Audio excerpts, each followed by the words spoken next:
Hello, beautiful people, and welcome to this week's episode of the Montpelier Happy Hour here on WVEW 107.7 LP Brattleboro, your community radio station. You can also find us on Brattleboro Community Television and iTunes and our Facebook page as well. So I hope you check us out there. I am your host, Olga Peters, and this is the show where we talk about how things in Montpelier shake out for the rest of us. This week, as always, I am speaking with regular contributor Emily Kornheiser. Hello, Emily. Hi, Olga. Good to see you. Good to see you too. And I love how we're so coordinated with our radio listeners. We both have flowery shirts on today. So we're celebrating fall with like spring flowers. And I also want to welcome to the show Associate Professor at UVM's College of Arts and Science, Department of Geography, Pablo Bose. Is that how you say your last name? Yeah, absolutely. You got it right. Fantastic. Well, thank you, Pablo. I'm excited you're here today. For folks who aren't familiar with Pablo's work, one reason we wanted to talk to him is he has done quite a bit of research on what it means and what it takes to welcome refugees to rural communities, which is something Vermont has been working on for many years. We're kind of entering a new phase, or the new phase is new attention, I guess I'll say. And so Pablo, thank you so much for being here and talking with us today. Absolutely. Thanks for having me. So I would like to, actually, I'm going to throw you a little curveball. I would love to learn a little bit about why studying refugees in rural communities caught your attention. Like, what about it brings you back to that issue over and over again? Sure. Well, I'm an urban geographer and a migration studies scholar. Before I came to Vermont, I had studied mainly displacement overseas. So people who were displaced by the building of a dam, by a political conflict, by a civil war, persecution, environmental change. That's something I still study. But I had also looked at the settlement of immigrants in large metropolitan areas, so in big cities. So, I was looking at large immigrant communities in cities like Toronto, New York, London. Really large cities and large ethnic communities. And then I moved to Vermont. And as someone who's always done community-based work, I was not sure where I would find either cities or immigrant communities. But of course, there's a long history of immigration in an earlier era into Vermont. And while there aren't, those kinds of mega cities, what I found here was a really interesting pattern that's taking place not only in Vermont, not only in the US, but in many parts of the world, especially in parts of wealthier nations, in the Nordic countries, in Canada, in Germany, France. I've done a bunch of work in all of these places looking at refugees and immigrants in some of these smaller cities, secondary cities, rural regions, all sorts of different places. And in Europe, I was really looking at very rural places like small villages that were welcoming, refugees. And why refugees? In part because refugees, unlike other immigrant populations, there's the most kind of government involvement in sort of deciding where refugees go, and arguably more support for refugees, at least in the first couple of years of arrival, than for other immigrant groups. Mm-hmm. Is it also fair to say that folks who may be classified as refugees, the reason they're leaving their country may not always be voluntary or... Oh, absolutely. Yeah.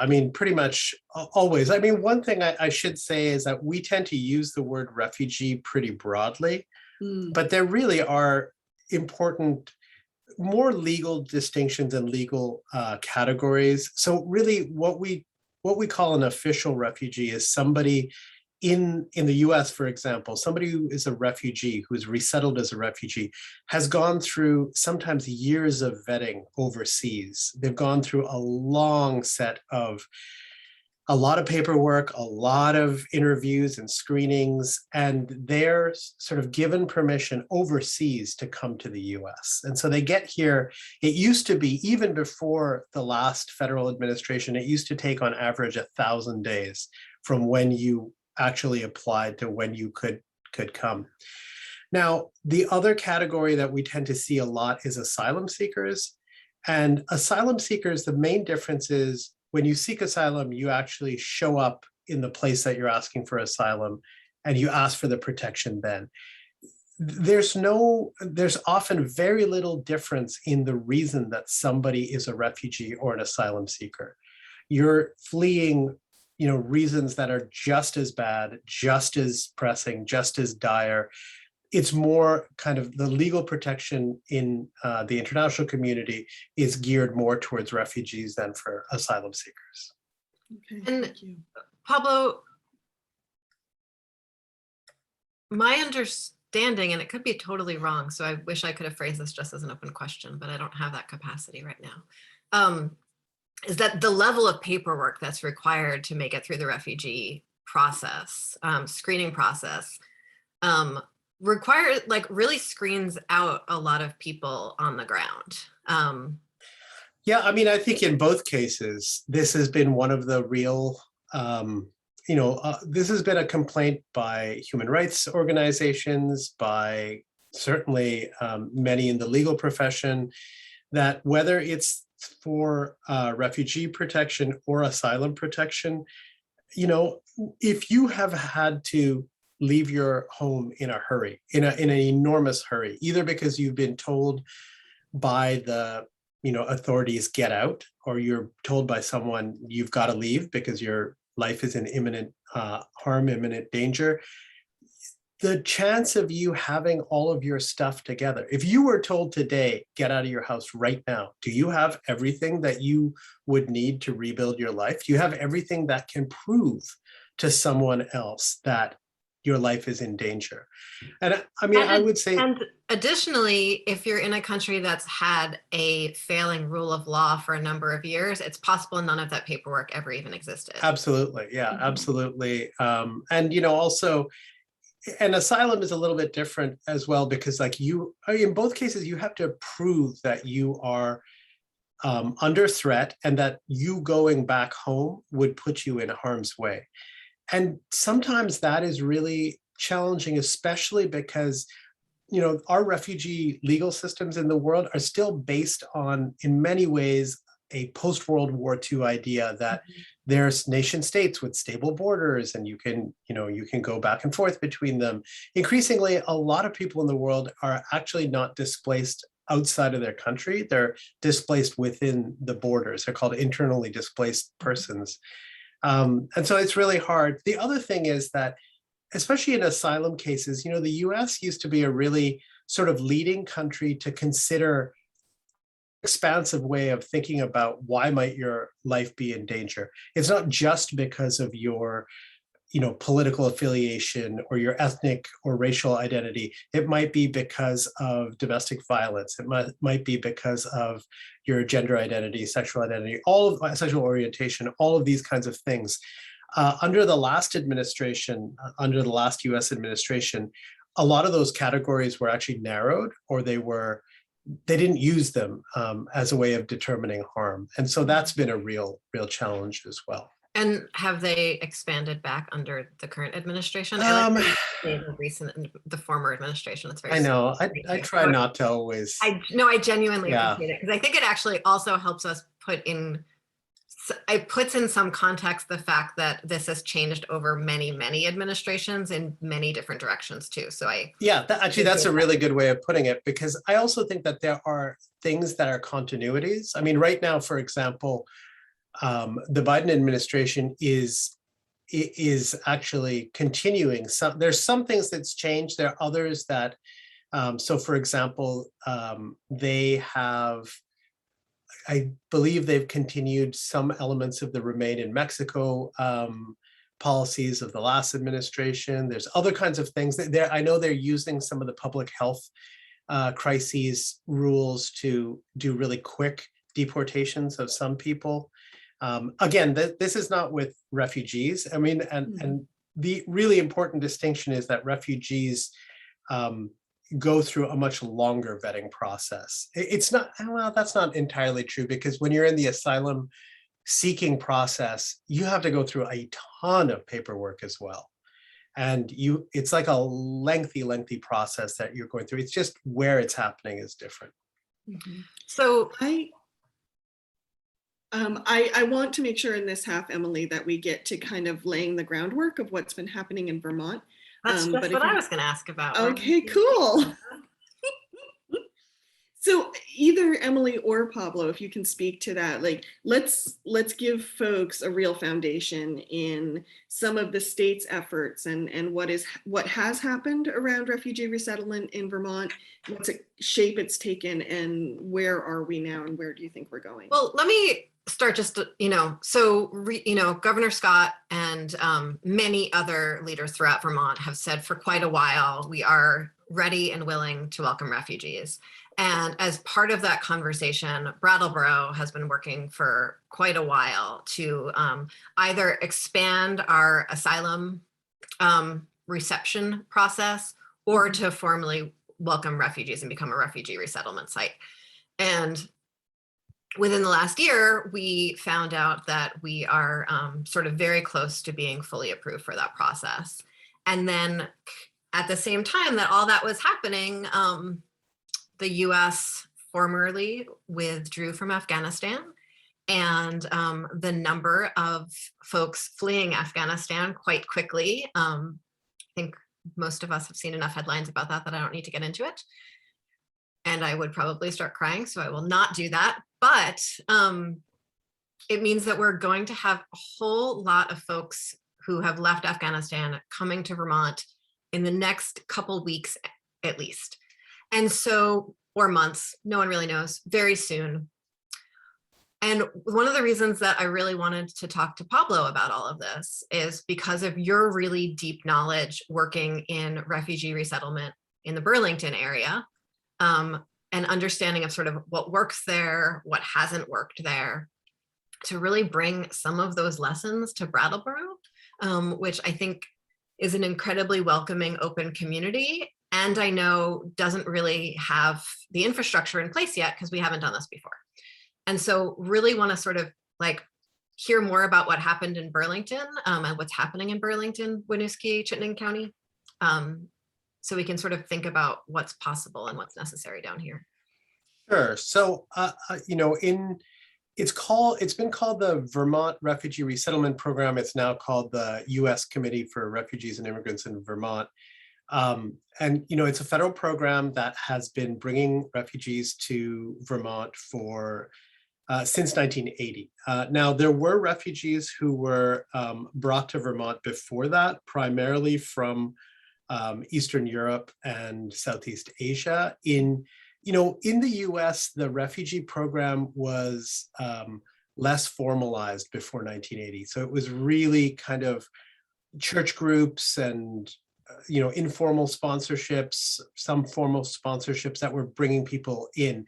In the late 70s, as the kind of large number of Southeast Asian refugees sort of appeared on the horizon, the program was formalized, and it now works as a partnership between the federal government and a number of nonprofit or not-for-profit organizations. Some of them are faith-based, so the Hebrew Immigrant Aid Society, the Lutheran, the Episcopal, so there's a number of these different organizations. There's also the International Rescue Committee, USCRI, a bunch of these others.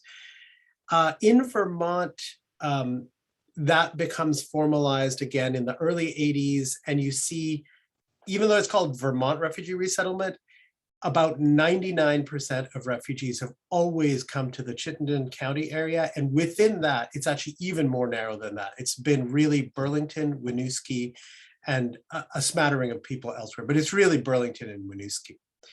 For a long, and in terms of numbers, it's been, throughout that period, it was anywhere from 50, 100 in the larger times when, for example, Bosnians came in the late 90s, in the mid to late 90s. maybe 350, 400 people a year were coming just for a couple of years. By the time I came to Vermont, which was in 2006, between 2006 and about 2012, the numbers had stabilized. So there was about 300 to 350 people coming a year to Vermont. Just to put that into context nationally, around the same time, we were resettling between 75 and 85,000 people a year. Again, this is a really small number of the people who are displaced across the globe. There's about 35 million in 2010, about 80 million people who are displaced in the world today. That's just people displaced by conflict. So it's a very, very small number of people who actually become refugees. This is not asylum seekers and actually end up in a place like the US. But yeah, there was about 75,000 people a year. Most of them are going to California, Texas, New York, Florida, places like that. But increasingly, they were coming to places like Vermont, and they were coming to Chittenden County. For the most part, that program has been very successful. You know, there's been high levels of employment. There's been high levels of kind of successful integration for a number of those communities, the Vietnamese community, the Bosnians. The other big sort of groups that have come is African communities have resettled from the Congo, from Burundi, from Sudan, from Somalia. And then that was really between about 2003 till now. And then you've also had communities settle from Bhutan and from so Bhutanese, Nepali speakers, and then Iraq and Burma as well. So that sort of picked up until about 2016. And then in 2016, the federal government basically drastically cut the refugee resettlement program from a planned 110,000 people coming in 2016. That became about 50,000 people, 2017. And then every year that fell and fell and fell, so that last year it was about 11,000 people. So just enormous nationally. Well, Yeah. I don't think I realized it got that. Oh yeah, so it dropped. And that meant that in Vermont, you went from having 300 people a year, 350 people a year, down to 100 to 50 to 40 people. Now, before all of these cuts had happened, there were a number of different cities and towns in Vermont that had looked for creating a refugee resettlement program of their own, because it has been pretty successful. And I'll get to your other questions in a moment about like what has and hasn't worked. But it had worked well enough that a number of other places had kind of applied for this, most notably Rutland. And, you know, it had made a lot of sense for Rutland. Now, there were problems with the process. Ironically, problems that I actually think were really well-intentioned, in that the idea was, you know, there'd been one other attempt at resettlement outside of Chittenden County, and that had been in Barrie. And there had been some hiccups in that.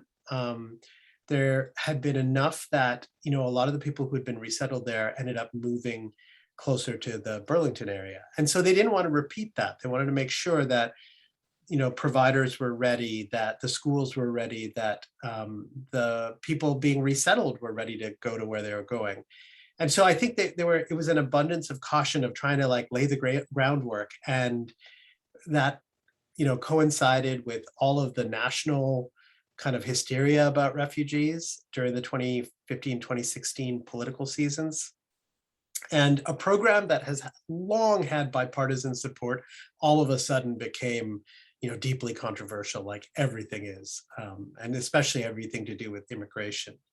So that's kind of why it got sidelined. But you know, when they started talking again about maybe opening up a new resettlement site, Brattleboro came to the, that's where Brattleboro came in. Mm-hmm. And so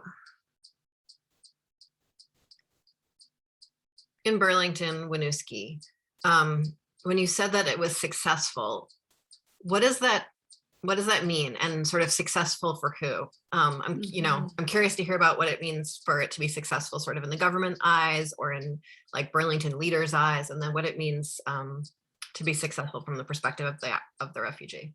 Yeah, I mean, that's really interesting. One of the questions that I've always loved asking, I did this 5-year study of refugee resettlement outside of the metropolitan areas, and I went all across the country.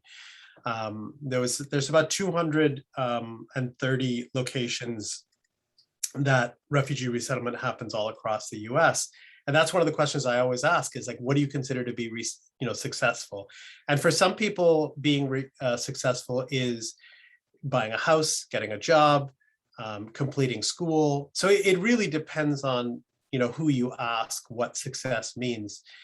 I think at its heart, for me at least, successful resettlement is not even about integration. It's about the ability to rebuild your life in some fashion. And people have different desires with what that rebuilding of life is going to look like. When I look at Vermont, I definitely see, and again, because I take this sort of broader view of other places in which, is a sign of a lack of success the fact that you don't stay there? Not necessarily. There are lots of different reasons that people may leave. So for example, we have seen the departure of a number of people in the Bhutanese community who have gone to Pennsylvania, Ohio, especially Pennsylvania and Ohio. And I've had legislators ask me before, what are we doing wrong? And I said, well, there's parts of this that is not about Vermont. It's that people like to be in another place with other people from their community. Yeah. And so Ohio, for example, Dayton and Columbus have become these sort of places where there are lots of Bhutanese people. In the same way that St. Louis, East St. Louis is like a big has a huge Bosnian community, or, parts of Southern California or Louisiana have big Vietnamese communities. So part of that's that, and part of it is the same reason that some other people leave Vermont is, things like the cost of housing or, lack of affordability. And so if you're looking at your relatives who got resettled in Iowa or Ohio, and you're like, wow, you can get cheaper housing here, that might drive that as well. So, I mean, that question of success is, really up to the beholder to some degree, but from those bigger measures, I would say employment is very high here compared to some other places. Educational attainment by some of the communities in particular have been pretty good. And you see second generations, third generations going through post-secondary, moving on to higher ed, getting good jobs. You've seen a decent amount of home ownership in some of the communities. Again, there are other factors at play, and I don't think you've necessarily always seen the same level of success in each community. And I think a lot of that has to do with kind of other things. Race plays a big role in it. The context that people are coming out of, access to other sorts of resources, those all play a role. Absolutely. Just in the interest of time, we have about 5 minutes before we need to go to break. And I'm loving this conversation. Thank you, Pablo. But I want to touch base with both of you. What do we want to leave listeners with before we head to break? I'm really reflecting as we sort of move into what does this mean for Brattleboro, or what does Brattleboro need to do about the international context of this. And this is sort of one of our themes on the happy hour for this entire off session, that like Vermont is not a magical island.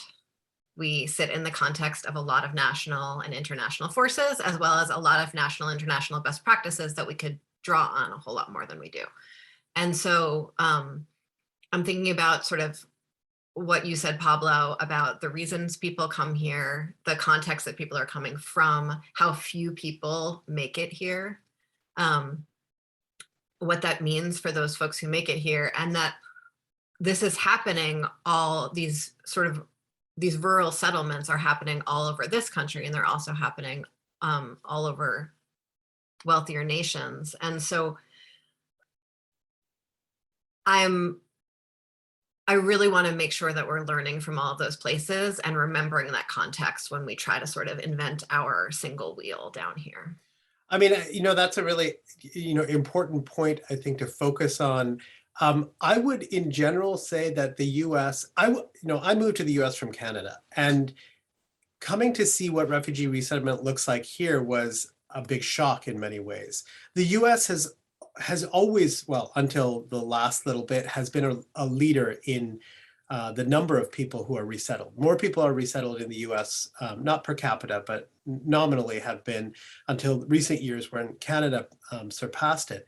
But the way in which resettlement is done here is really different. It really is this sort of decentralized private-public partnership. It really depends on which state you're in, which city you're in. It looks really different. It looks really different in California versus Texas versus Maine.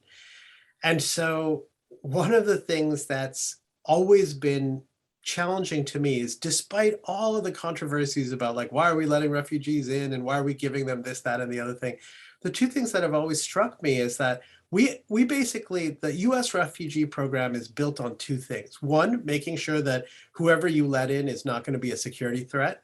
And two, that they're going to pay for themselves pretty soon. So soon. Right? So soon. So soon. And I'm not even talking about the fact that like refugees have to pay for their travel. We like stick them with the bill for the travel. But beyond that, having been an immigrant in two different countries, like I know how long it takes you to really get a sense of place. And I mean, I moved from Canada, and it took me a while and to you get moved here like, with a job, with a very nice right? job. Yes, With a very nice job. We can debate how good a job academia is, but yeah. But I mean, it was hard for me to get a bank account when I first moved here, right? So, and you think about like people starting over from scratch in many ways, and kind of the burden that we put on them in, regular refugee resettlement. It's like, you've got 8 months of assistance, and then boom, you got to be ready to go. And so when I think about the best practices, and one of the things I am particularly excited about in terms of Brattleboro is that one of the things that is being attempted there is a pilot of a new version of something that we've done before, which is community sponsorship. Mm-hmm. And that's really looking at, coming back to your question about best practices, at places like Canada, right? So when Canada went through this resettlement of Syrians in 2015, 2016, they initially planned to resettle 25,000 people. But then the government said, okay, well, and everybody was really, there was a lot of public support for this. So the government said, well, we will open it up so that if a group of 4 people want to put money into this themselves, they can sponsor, a family to come. There was so much demand for that program that an additional 30,000 Syrian refugees were resettled through private sponsorship and through some blended programs as well. And, there's a lot to be said about community sponsorship. There's criticisms as well of saying like, well, are we just making government, taking government off the hook? But there's ways of building like longer term, deeper bonds by using a technique like that. And let's talk about that after the break, because I'm so excited about that idea of the community integration. Yeah.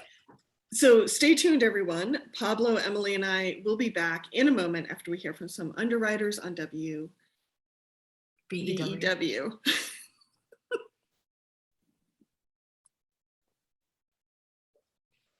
Welcome back to the second half of the Montpelier Happy Hour here on WVEW 107.7 LP Brattleboro, your community radio station. Emily, what do we need to remind listeners of? Well, the views and opinions expressed here on the Montpelier Happy Hour are those of the guest and the hosts, and not anyone else, not the radio station, not the TV station, not the various mega corporations that own the social media platforms that are being streamed on, not our employers, not our second employers, nor our third employers, just us talking here on the show. Thank you. Welcome. And if you're just joining us, I am speaking, of course, with Representative Emily Kornheiser from Brattleboro and Associate Professor from UVM, Pablo Bose, who is joining us to talk about refugees in Vermont. So thank you so much. We were talking before the break about the work that's happening in Brattleboro around resettling folks. And I believe this is this the work that's happening with the Ethiopian Commission Development Council? Ethiopian Community Development Council, I believe. Community, Yeah. thank you. Mm-hmm. Yep. Can't read my own handwriting. And before we jump into a deeper conversation, I just want to sort of lay some groundwork about something that floats around a lot. Is they're called the Ethiopian ECDC, the E stands for Ethiopian. It doesn't mean that they're resettling Ethiopian folks here. No, it no, just not at all. Means that many, many, many years ago when they were founded, they happened to resettle some Ethiopian folks. Yeah, that's a really, sorry. Yeah, go ahead. No, go ahead. No, I was going to say that's a really important distinction to make because, for example, the Lutherans, the Catholics, any of these organizations, the Hebrew Immigrant Aid Society, for example, mostly resettled Muslim refugees from Syria and Iraq in places like Florida. My main community partner here in Burlington is called the Association of Africans Living in Vermont. 85% of their clients are Nepalese. So, I mean, it's really a historical legacy of that organization. The really interesting thing about ECDC, the organization that's working in Brattleboro, so I met them a number of years ago, but I became really interested in their proposal for doing resettlement. I started talking to them about a year and a half ago because they are, of the 9 national organizations, they're the one that comes from the most community-based background, and we're most interested in a community-based approach. So some of the others, have other kind of congregation-based, or IRC does a lot of overseas work as well, but ECDC has the most kind of roots in communities. They all do, but that's what their origin is. And in Brattleboro, we already had the Community Asylum Seekers Project, which does this on a teeny tiny little itty bitty scale, and has been doing that for quite a while and have been growing very, very slowly from their very small beginnings. And that's entirely sort of community individual sponsorship of asylum seekers, which is a totally different legal category than either the Afghan folks coming or refugees. So, yeah, I mean, it's an interesting, this was one of the things that was curious to me, because I was thinking, well, how would a program, that they're building on this existing base, but that the kind of resettlement that was happening here was very different.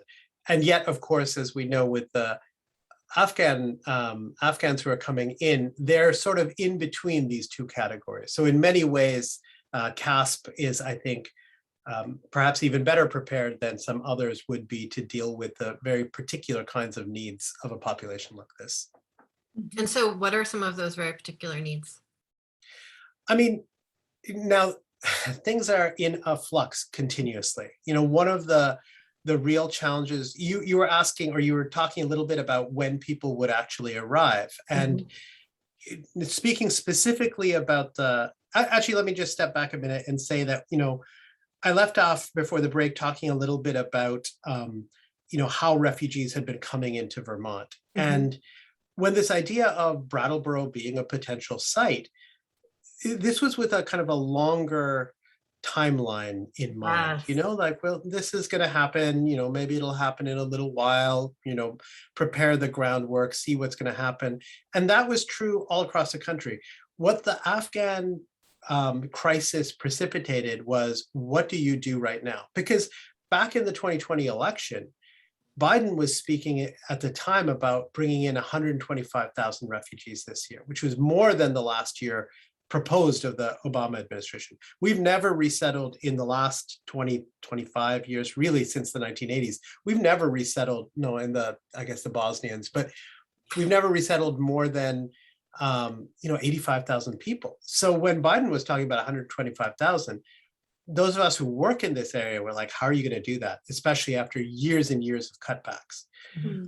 And so the revised number was actually 65,000, I think 62,500 this year. And even then, people were thinking, well, how is that going to happen? You can't just turn around and start it all up again. You need to have the services in place.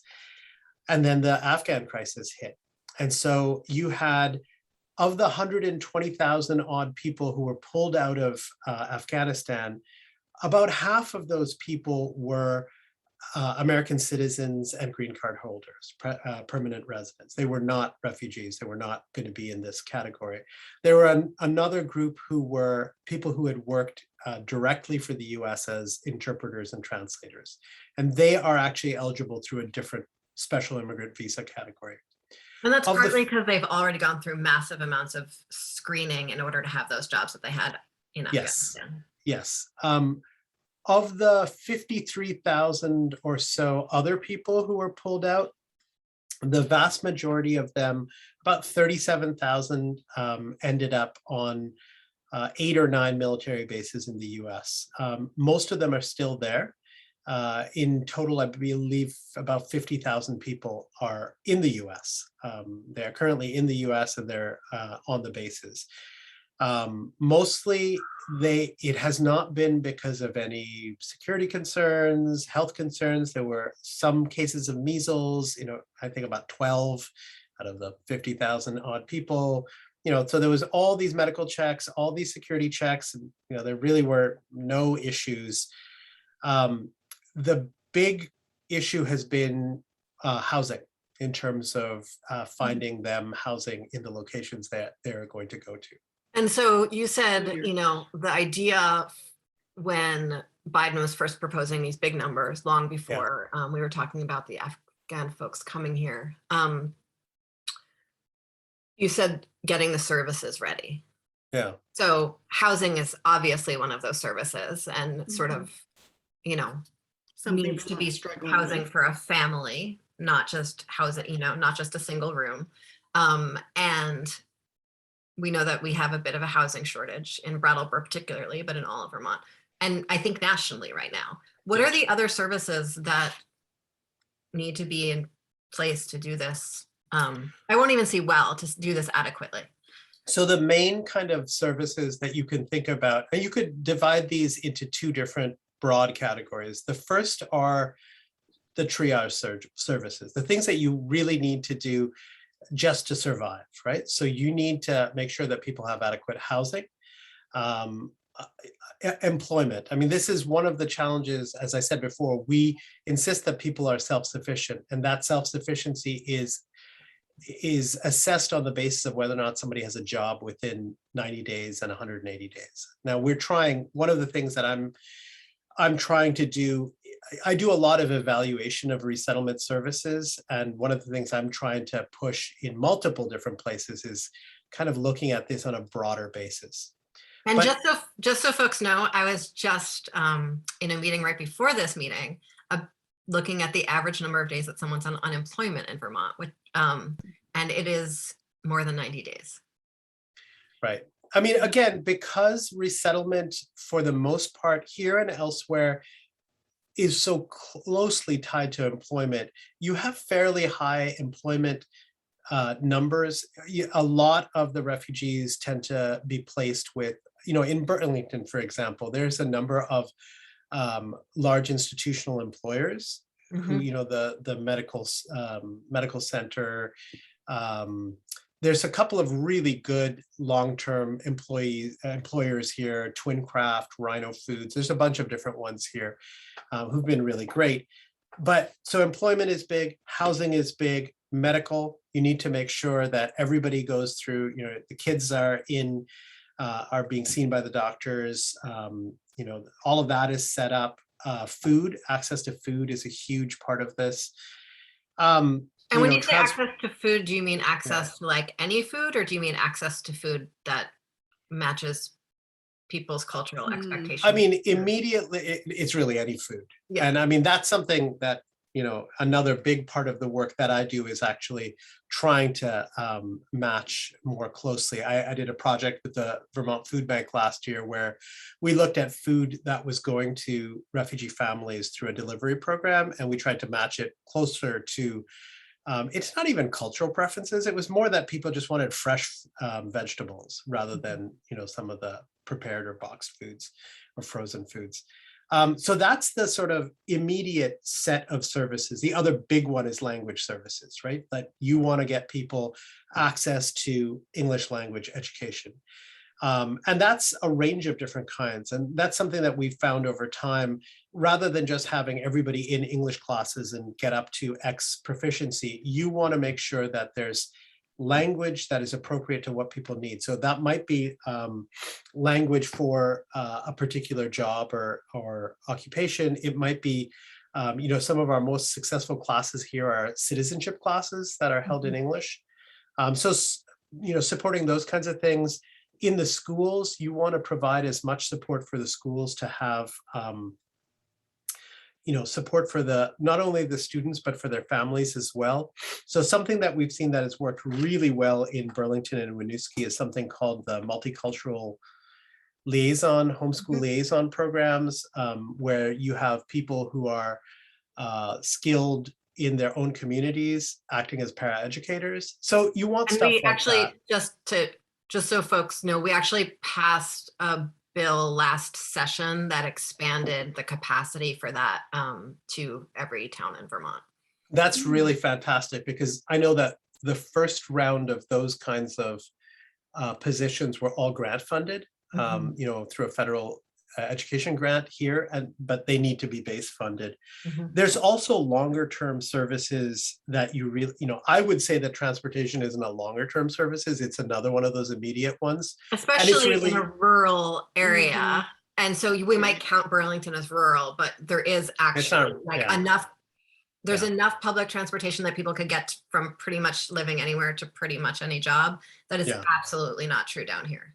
Right. And I mean, when I first came here, and in fact, one of the ways that Emily and I first met was through a project I was doing funded through the US Department of Transportation, where we were looking at not just like transportation is an issue for everyone in all sorts of different ways. But what I wanted to really look at is what are the effects of not having adequate transportation? And what was really clear was that there were employment opportunities missed. Because if people are working second and third shift, and you can't get there, you can't take that job. After school and preschool activities were curtailed for many children of refugees, and simply access to all sorts of services were really affected by this. Longer term, I would say that there are other kinds of things that for a successful resettlement, you really need to really have in mind. One of the big ones is mental health and trauma. There is a fabulous program that works here in Vermont and has actually been a model for other communities across the US, and it's called Connecting Cultures, and it's part of the New England Survivors of Torture and Trauma, and it provides mental health services, all sorts of services for people in these communities, and I'm working on a partnership with them, focusing on youth as well. So youth development, youth programming is a long-term, I think, service that needs to be provided. Thinking about transportation in the longer term, thinking about employment. Can we go back to the mental health services for a second? Because I want to name something that I don't know. I just want to make sure all of our listeners are aware of. Afghanistan hasn't just been at war since we invaded it. There's been, we were not the first round of failed invasions. There have been generations. I mean, even since our invasion, there have been generations. I mean, that was a long time ago. But it's a country that's lived through generations of constant war, constant colonial war at this point. And there's the short-term immediate traumas that happen as a result of that. And there's also the longer-term intergenerational trauma that happens when that happens. That is, I think, incomprehensible to me, who's been there, and I think incomprehensible to almost everyone else who has, And I think that there's also, it's important to note, we've been talking mostly here about Afghanistan, and right now the plan is that for the Brattleboro resettlement that of a proposed 75 people who would arrive in Brattleboro, 25 would be from Afghanistan. So you're still thinking about 50 other people potentially who are coming from other places. And one of the things that is sometimes challenging is that we talk about refugees as this catch-all. And it's not just about legal categories, but people are also coming from very different situations and backgrounds. So take, for example, here in Burlington, you have people who came from Vietnam or Bosnia who were violently displaced in, a period of civil war and invasion, unspeakable kind of horrors, but it would have been very different, the experience of people who were displaced kind of immediately from South Vietnam and those who were stuck in the boat camps in Hong Kong. Yes. People here who have come here from Somalia, from the DRC or Congo, or who came from Bhutan. Or people who are in a refugee camp in Kenya for 2 generations, right? Or in Nepal, or there are people who were born in a refugee camp, so there are different kinds of trauma that are attached to them. There are the kinds of sexual violence that a number of survivors have experienced, that requires different kinds of support or different kinds of programming. And so, there was a program that, for example, one of my students here, I work with clinical psychologists here at UVM, one of my students worked with young mothers who displayed sort of dissociative behavior with infants. And so, there's something that's very different for them than for others who have experienced other kinds of trauma. So, that's something to really think about. So there's that to think about. And then there's sort of when you name language services, it's not just one language that we're providing language services for. And so, yeah, and even within these communities, some of them are certainly multilingual communities themselves. yes, There are communities that have, languages that they are not literate in. It's not just that it's a inability to understand English. On the other hand, you also have highly skilled refugees, highly, educated people. Often the people who actually make it out of a country are the people who have access to some level of capital, networks, resources. When my family were refugees in 1946, and they fled across the border from what is now Bangladesh to what is now India, but were able to make it across. They were given legitimacy as refugees. All the sort of peasants who made it across 2 years later were simply called economic migrants and denied those same sorts of protections. So that kind of thing is not uncommon. and thank you for naming that, not just in terms of us thinking about who's left behind in all of these places, which I think is really important for us to have a global awareness of, but also to remember when folks in Brattleboro are meeting the folks who have arrived here. Mm-hmm. Yeah, absolutely. I mean, and I think that it's, one of the challenges I find for a lot of the local communities, I have, as I said, I've looked at refugee resettlement in many, many places. And one of the things that I've always felt to be a gap, and has been mentioned as a gap in the US program for many years, is a lack of involvement of local communities in the decision-making itself. Not for nefarious reasons, I don't think. I think, this kind of idea that, refugees are being foisted on a particular place. But for me, I think it's always more helpful to have local communities be more invested. This is one of the reasons I'm so supportive of community sponsorship, is the idea that the more kind of advanced warning you have, the better prepared you can be. And I would say that the other part of it is to have, I do think that local communities themselves need to step up and be engaged, but I also think that the federal government and the state, for that matter, can't simply want refugees or can't simply want immigrants as a kind of, named good, but you also have to kind of invest in that. Or as an anonymous workforce. or as an anonymous workforce. This is not just that, hey, how can we get some cheap labor, right? That's not, we'll do some good, but we'll also get some cheap labor. That's not the intention here. And as one of our community partners here has often said to me, in ALV, the executive director often says, I don't want to see us resettle people into poverty. I don't want us to resettle people in ways that would not set them up for success. And so everything that can support that is, I think, my main goal. My hope is that the community sponsorship model doesn't just offer people greater access to community and resources when they arrive. It doesn't just help people understand that directions are given, like, the apple tree that used to be there, but someone, Bob chopped down 5 years ago, turn left there. Like, it's not just to help people with the bizarre implicit ways we navigate garbage pickup here, but it's also that by having community sponsorship, we'll have advocacy, a much broader set of advocates to state government, to local government, and to federal government about what like solid infrastructure and financial resources are need to make this work.